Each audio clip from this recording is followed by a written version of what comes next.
ইউনূসের সারা পৃথিবীতে এমন এনকোয়ারি শুরু হবে ও কোথায় কি করেছে না করেছে এগুলো আস্তে আস্তে শোনেন, পতন যখন হবে তখন একটু ভয়ঙ্কর লেভেলের হবে। এইটা একটা ভয়ঙ্কর বিস্ফোরা এবং এইটাকে রিমুভ করতে হবে। আমি আপনাদেরকে আজকে একটা চাঞ্চল্যকর তথ্য দেই।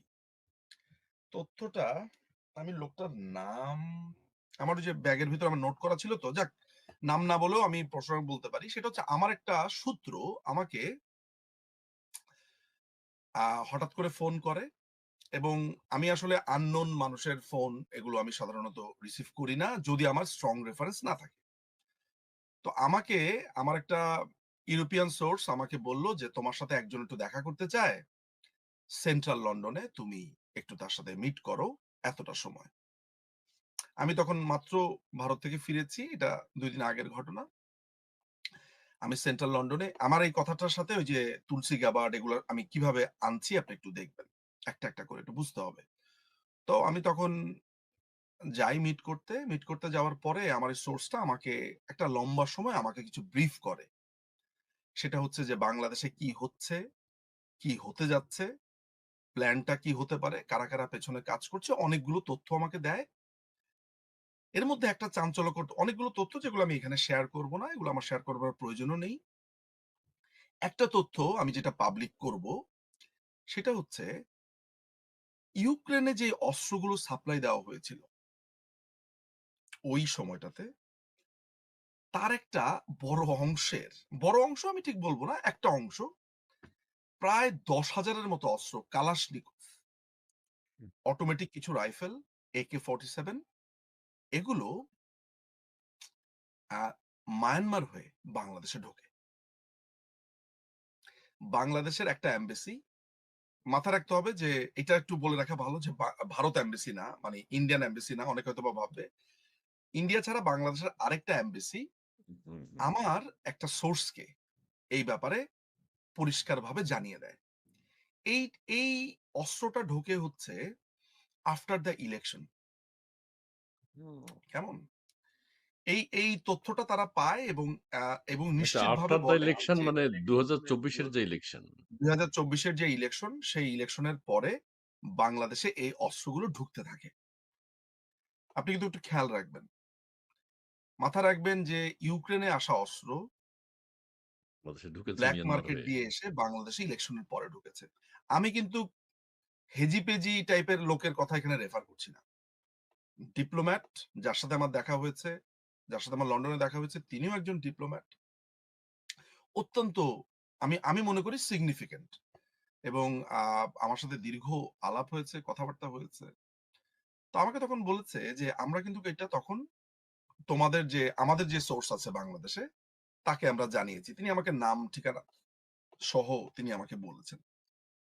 এর মধ্যে আরেকটা ব্যাপার সেটা হচ্ছে বলে রাখা ভালো যে আম পাকিস্তান একটা লম্বা সময় ধরে বাংলাদেশের বিভিন্ন procurement এ তারা টেন্ডার সাবমিট করত। এই যে আপনি পাকিস্তানের লাফালাফিগুলো দেখেন না? পাকিস্তান বাংলাদেশে অস্ত্র বেচার জন্য বেশ কিছু টেন্ডার দাখিল করেছিল, যেইটা আমার কাছে আছে এই মুহূর্তে। আমি অনেক কিছু ডকুমেন্টস গুলো পেয়েছি, একটার সাথে আরেকটা রিলেটেড। তো ইউরোপ থেকে অস্ত্র এমন না যে এগুলা কিন্তু গোনা অস্ত্র। একটা অস্ত্র আপনার ১০,০০০ অস্ত্র বাংলাদেশে চলে আসবে আর হুম, হুম, ইউরোপিয়ান ইউনিয়ন ব্লাক মার্কেট দিয়ে সেটা চলে আসবে আর আমরা জানবো না, হুম, বা ইউরোপিয়ান ইউনিয়নের নেতারা জানবে না, তাদের গোয়েন্দারা জানবে না, এমন হতে পারে না। ফলে এই কথাটা আপনাকে আমি কেন বললাম?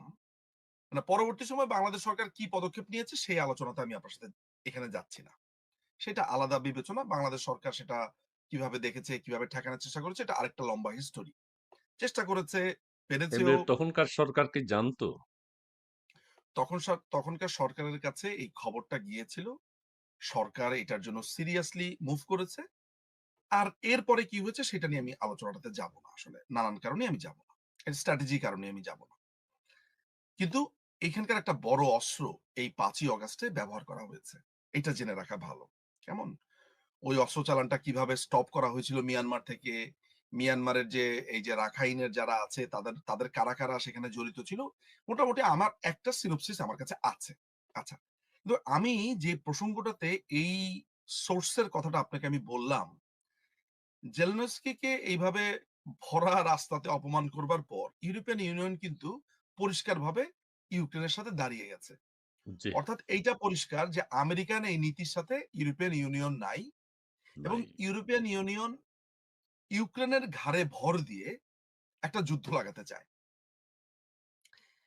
এই গোষ্ঠীটাই, এই সেম গোষ্ঠীটাই একটা স্ট্র্যাটেজিক্যাল কারণে ইন্ডিয়ার যে স্ট্যান্ডটা ছিল বা রাশিয়ার যে স্ট্যান্ডটা ছিল বাংলাদেশের ব্যাপারে, এই ২ টা স্ট্যান্ড তারা অপোজ করেছিল। এই কারণে অপোজ করেছিল যে বাংলাদেশ সরকার আ বাংলাদেশ সরকার একটা মানে এই ইউক্রেন যুদ্ধ বা এগুলো নিয়ে বাংলাদেশ সরকারেরও একটা ভূমিকা ছিল। তারা আসলে যুদ্ধ না যদিও বাংলাদেশ সরকার is not a part of war ওইখানে সিগনিফিক্যান্ট কোনো ভূমিকার জায়গাতে না। কিন্তু ইউরোপিয়ান ইউনিয়ন কোনো না কোনো কারণে গভর্নমেন্ট পরিবর্তনের জন্য মেকানিজম শুরু করে দিয়েছিল। এবং তাদের একটা বড় রকমের শত্রু মানে যাদেরকে অপছন্দ করে টার্কি। এই টার্কিকেও তারা এই লিগে নিয়েছিল এই ঘটনাতে। এবং Turkey was a part of a plan. টার্কির পার্ট অফ এ প্ল্যান এবং এই ইউরোপিয়ান ইউনিয়নের সাথে ভালো সম্পর্কের কারণে সাম্প্রতিক সময়ে আপনি ২ টা ঘটনা আপনার সামনে আপনি দেখেছেন। একটা হচ্ছে যেটা ইউনুসের পক্ষে গেছে। একটা হচ্ছে ভলকার ট্যুরকে দিয়ে একটা ফরমাইশি রিপোর্ট লেখানো। আরেকটা হচ্ছে অ্যান্টোনিও নাম কি? লাস্ট নেম কি? গুন্টারেস মনে হয় নাকি? Antonio Guterres, Guterres. Antonio Guterres. Antonio Guterres. এই গুতারেসকে তারা বাংলাদেশে এনেছে। এই ভ্রমণটার লক্ষ্য ছিল যে বাংলাদেশের সিচুয়েশন স্টেবল আছে। জাতিসংঘ বাংলাদেশে এসেছে ফলে সরকার এক ধরনের বৈধতা পেয়েছে। এই সরকার ইজ ওকে। রোহিঙ্গাদের ব্যাপারে খুবই ভালো পদক্ষেপ নেওয়া হচ্ছে। এইটা একটা আমি যে বারবার বলেছি লামিয়া মোর্শেদ একটা টানা চেষ্টা করে নানান ধরনের যোগাযোগের মাধ্যমে এইটা আনতে সক্ষম হয়েছে এবং এই ভ্রমণটা তাকে একটা লিগ্যালিটি দেওয়ার চেষ্টা করা হয়েছে যে সে শক্তিশালী আছে অনেকটা আমেরিকাকে দেখিয়ে দেওয়ার জন্য। বুঝতে পারছেন? হুম, হুম, এটা আমেরিকার প্রতি। এই যে আমি এগুলো কথাবার্তা বলছি না? অনেকে আমাদের যারা নেতাকর্মীরা আছে বা আমাদের যারা সমর্থকরা আছে, তারা কিন্তু উন্মুখ হয়ে আছে। আমি কখন বলবো যে প্রধানমন্ত্রী কবে দেশে ঢুকবে? তিনি কয় তারিখে দেশে ঢুকবে? মানে উনারা আসলে কথা শুনতে চান।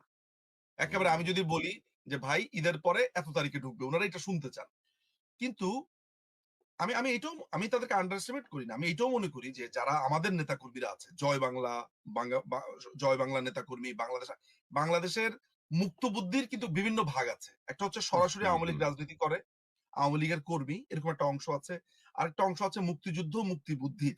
তারা যে নট নেসেসারিলি আওয়ামী লীগকে সবসময় মানে সাপোর্ট দিয়েছে এরকম না, কিন্তু তারা মুক্তিযুদ্ধের পক্ষে। আর ইয়েস, আরেকটা অংশ ইয়েস। আছে যে যারা লাল বাহিনী হয়েছিল, এখন আবার ঠিক জায়গাতে ব্যাক ইতিহাসের করছে। সঠিক জি। রাস্তাতে চলে এসছে। তো সবাই এটা আমার কাছে চায়। কিন্তু তাদের একটা বোঝার ব্যাপার আছে। আমি একটু হিন্টস দেই তাহলে অনেকে বুঝবে। ধরা যাক ইসমাইল ভাইকে আমি কানাডা চেম্বার অফ কমার্স এর চেয়ারম্যান বানাবো। আমার সেই ক্ষমতা আছে। ঠিক আছে? এখন আমি আমি চাইলে যেটা করতে পারি সেটা হচ্ছে এমন, এই চেম্বার অফ কমার্স এর অমুক ওইটা, এই ওরে ইলেকশনে ওরে এতগুলা ভোট। মানে আমি কিন্তু এই পদ্ধতিতে এই কাজটা করতে পারি। কিন্তু আমি যেহেতু একজন পরিচিত মানুষ আমার সমাজে একটা অবস্থান আছে। এটা একটা রেকর্ডে থেকে যাবে। ফলে আমি যেটা করেছি, আমি খন্দকার ইসমাইল ভাইয়ের আশেপাশের অনেকগুলো এলাকা রেকি করে আমি একটা করে ওই জায়গাগুলো এমনভাবে করেছি যেন অ্যাপারেন্টলি পুরো ব্যাপারটা যে উনি ওই জায়গাতেই বসবেন। কিন্তু ফরমালি সবকিছু হয়েছে। ঠিক থাকে। তো এই যে জঙ্গিবাদ বাংলাদেশে মাথাচাড়া দিয়েছে, যারা জঙ্গিবাদ বিরোধী রাষ্ট্ররা আছে বিভিন্ন দেশে সারা পৃথিবীর, তারা এটা বুঝতে পেরেছে যে ওই যে হিরোশিমাতে বোমা ফালানোর পরে এটা আমরা কি করলাম? এ তো দেখা যাচ্ছে যে একবারে ভয়ংকর জায়গাতে এই দেশকে এবং এখানে অনেকগুলো দেশ এমনভাবে ক্ষতিগ্রস্ত হয়েছে, যেই দেশের সাথে আবার ইন্টার রিলেটেড ভাবে পশ্চিমাদের যথেষ্ট শক্তির ব্যাপার-স্যাপার আছে, তাদের ব্যালেন্সের ব্যাপার-স্যাপার আছে। ফলে আমি কি তাহলে এটা বোঝানোর চেষ্টা করলাম যে আ মাননীয় প্রধানমন্ত্রীকে এইভাবে আ দেশে আনা বা এইভাবে আবার বাংলাদেশ আওয়ামী লীগ না, ব্যাপারটা হচ্ছে খুবই ন্যাচারাল ওয়েতেই হবে। কিন্তু সাধারণ মানুষ যেভাবে ভাবে কাজটা ওইভাবে হয় না আসলে। পরিষ্কারভাবে আমেরিকার তুলসী গ্যাবার্ড যা বলার বলে দিয়েছে। আপনি বাংলাদেশের ইতিহাসে যেই রাষ্ট্রটিকে তলাবিহীন ঝুড়ি বলেছিল কিসিঞ্জার। আজকে তাদের প্রধান একজন আ আ নিরাপত্তার প্রধান, আ আ গোয়েন্দা প্রধান, তিনি আজকে এসে ইন্টারভিউর ভিতরে একটা বড় অংশ বাংলাদেশকে নিয়ে বলছেন।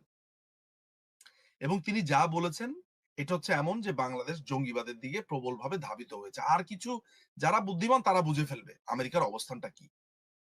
এখনো পর্যন্ত ইউরোপিয়ান ইউনিয়ন অর্থাৎ আমেরিকার প্রেসিডেন্ট ট্রাম্পের সাথে ইউরোপিয়ান ইউনিয়নের একটা বড় ধরনের ক্ল্যাশ আপনি দেখতে পাচ্ছেন। অর্থাৎ ইউরোপিয়ান ইউনিয়ন এই ঘাটতারামি আচরণটা করবে এবং ইউনুসেরও একটা বড় হয়তোবা মানে সে শক্তি এখান থেকে নেওয়ার চেষ্টা করবে।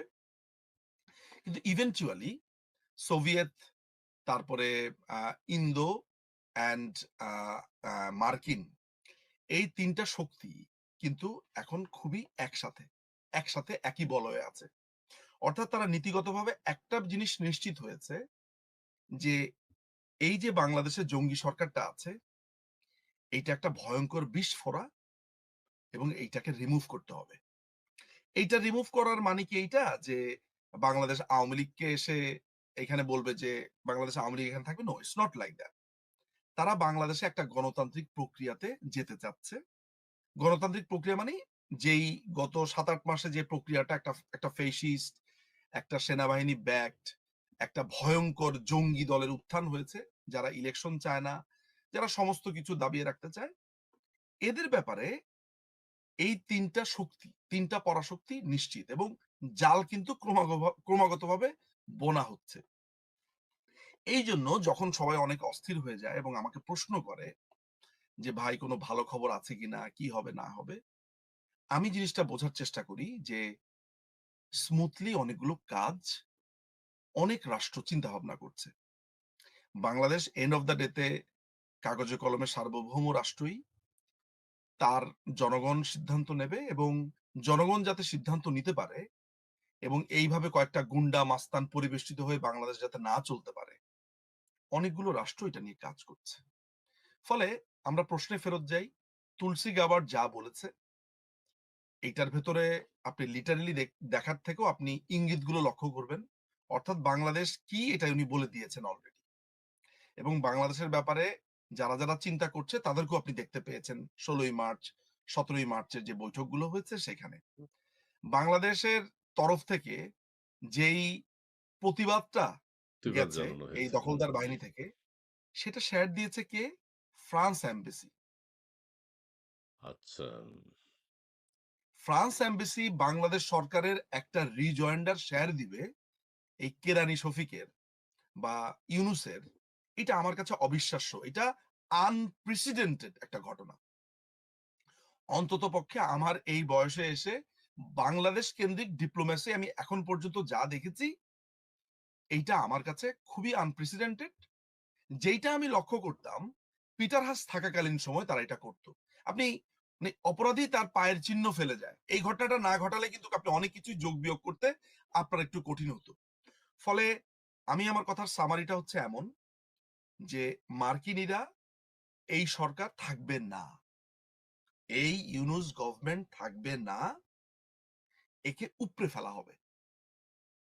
এবং এটা পরিষ্কার। ইউনুসের ইউনুসের সারা পৃথিবীতে এমন এনকোয়ারি শুরু হবে ও কোথায় কি করেছে না করেছে এগুলো আস্তে আস্তে শোনেন, পতন যখন হবে তখন একটু ভয়ঙ্কর লেভেলের হবে। কারণ তারা যা করেছে ৫ই অগাস্ট পর থেকে এখন পর্যন্ত সেটা ভয়ঙ্কর। আপনি জানেন যে ডিপ্লোম্যাটটার সাথে আমি আমি এই যে সেন্ট্রাল লন্ডনের মিটিংটার কথা বলেছি, উনার কিন্তু বাংলাদেশের ধরেন বাংলাদেশে কি হলো না হলো সেটা তাদের অন্য জায়গাতে কনসার্ন এর ব্যাপার। মৌলবাদের দিক থেকে ইন্টারেস্টের জায়গা। কিন্তু বঙ্গবন্ধুর বাড়ি অ্যাটাক করা, মুক্তিযুদ্ধকে অ্যাটাক করা এগুলো উনার আসার কথা ছিল না। কিন্তু আমি তাকে দেখলাম যে that man was so sorry এগুলো দেখে। সে বলেছে যে, "এই বাড়িতে আমি নিজে গেছি। এই বাড়িতে আমার সিগনেচারও আছে ওই খাতার মধ্যে।" এবং এটা একটা ভয়ংকর ব্যাপার যে তোমাদের দেশে বলে যে পলিটিক্যাল ক্ল্যাশ হতে পারে। পলিটিক্যাল ক্ল্যাশ হবে কিন্তু তোমাদের দেশে একটা অদ্ভুত ব্যাপার হচ্ছে মানে একটা অংশ এই ইতিহাসকেও রেসপেক্ট করে না। তারা কাউকেই রেসপেক্ট করে না। অর্থাৎ তাদের অনুসরণীয় কোনো ব্যক্তিত্ব নাই। এইজন্য তারা আইডেন্টিটি লেস, আইডেন্টিটি ক্রাইসিস এ ভোগে। আমি একটা